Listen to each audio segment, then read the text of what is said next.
اهلا بيكم حبايبي في كل مكان. معاكم انا اسماء يوسف. النهارده الفيديو بتاعنا هنتكلم فيه عن المكنسه المائيه والمكنسه العاديه والفرق بينهم هما الاثنين. ويا ريت طبعا لو كنت بتزوري قناتي لاول مره ما تنسينيش من لايك وشير وسبسكرايب للقناه.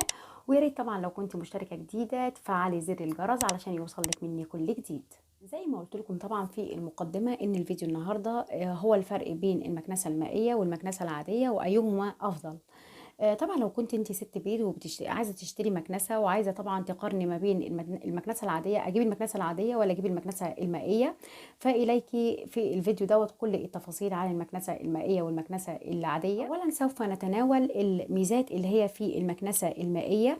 اول ميزه فيها طبعا ان هي لو انت عندك حساسيه على الصدر فدي طبعا الاختيار الامثل ليكي. ثانيا ان انت لو غسلتي مثلا الصالون بتاعك وعايزه تاخدي الميه الزياده اللي فيه بتاخديه بالمكنسه دي لان قوه الشفط بتاعتها بتبقى عاليه جدا مقارنه بالمكنسه العاديه. دي طبعا كل الميزات اللي فيها. يعني ان انت طبعا لو غسلتي صالون زي ما قلت لك ممكن تشفطي الميه بالمكنسه دي لان قوه الشفط بتاعتها عاليه جدا. وطبعا لو كانت عندك حساسيه على الصدر وبيتعبك اللي هو ريحه التراب وكده فدي طبعا بتبقى الاختيار الامثل ليكي زي ما قلت. اما بالنسبه للمكنسه اللي هي دي ميزتها ان هي طبعا سهله التنظيف. قوه الشفط بتاعتها برضو هايله. ما فيهاش اي مشكله. دي بالنسبه طبعا دي المكنسه العاديه اللي انت ممكن تستخدميها يوميا بدون اي مجهود، يعني بمعنى اصح. اما بالنسبه للمكنسه المائيه على الرغم من ان ميزتها هايله جدا الا انها ليها عيوب خطيره جدا. اولها ان انت لو بتكنسي بيها والمكنسه اتقلبت كده او كده الميه اللي فيها بتوصل للموتور فبتؤدي طبعا لصدأ الجسم الخارجي والداخلي للموتور، وبعد كده طبعا بيؤدي ان الموتور بيتحرق. تاني طبعا عيب فيها ان انت طبعا لما بتنضفيها التنظيف بتاعها بيبقى صعب جدا لان القطع اللي فيها كتيرة جدا والتفاصيل اللي فيها كتير فلازم انت تنضفيها كويس جدا. تالت حاجة ان انت لازم تنضفيها يوميا، يعني كل ما تستخدميها لازم تنضفيها. يعني ما ينفعش مثلا تستخدميها النهارده لا انضفها بكره لا ما فيش الكلام ده في المكنسه دي، لانك انت لو ما نضفتهاش النهارده تاني يوم لو فضلت الميه فيها بتعمل ريحه غير مستحبه ابدا. اما طبعا المكنسه دي ما فيهاش الكلام دوت. يعني بعد يومين او 3 ايام من التنظيف بتاع الشقه ممكن تنضفيها ما فيهاش مشكله، ولكن طبعا ما انصحكيش برضو ان انت تسيبي الاتربه في المكنسه العاديه زياده عن 3 ايام لان دوت طبعا بيأثر على الفلتر بتاع المكنسه. يعني يفضل حتى لو قدرتي تنضفيها يوميا لان دي التنظيف بتاع دوت سهل.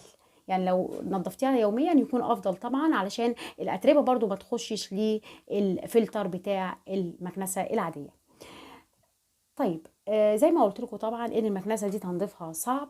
عايزه اوريكم بقى الجسم الداخلي اللي هو بننضفه اصلا ازاي صعب وليه انا قلت صعب. وطبعا بالنسبه دي هوريكم طبعا الجسم الداخلي برضو ليها او الصندوق اللي هو فيه الاتربه ازاي بنتنضف وسهل التنظيف ليه قلت. هتعرفوا ده كله تابعوا الفيديو. انا عندي المكنسه المائيه بفتحها من هنا كده زي ما انتم شايفين، طبعا في فلتر هنا اهوت وده الجسم بتاعها الداخلي. بنشيل دي كده، دي الخزنه بتاعتها، بقول عليه الصندوق انا دي الخزنه بتاعتها. طبعا فيها كذا جزء هيتنضف.